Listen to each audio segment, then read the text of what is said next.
guys, this is Taya from T-Tech. In this lecture we are going to talk about do while loops. Okay, let's start. First of all, let me write a variable. Let's say x is equal, let's suppose it's equal 1. Okay, and now it's do console.log.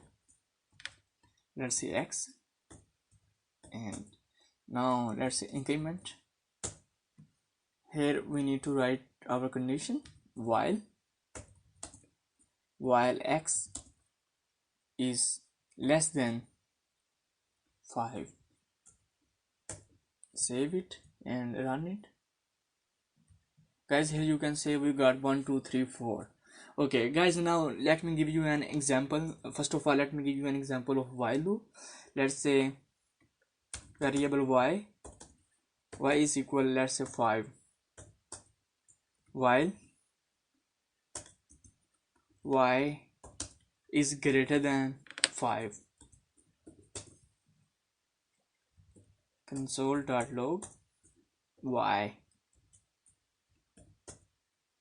Okay, and let's say increment. Guys, save it and run it. Guys, here you can say we didn't get anything because condition is not true, condition is false. Okay, but what if we do same in the do while loop? Okay, let's say 5 here. Save it. Guys, now you can see clearly here we still got 5 here.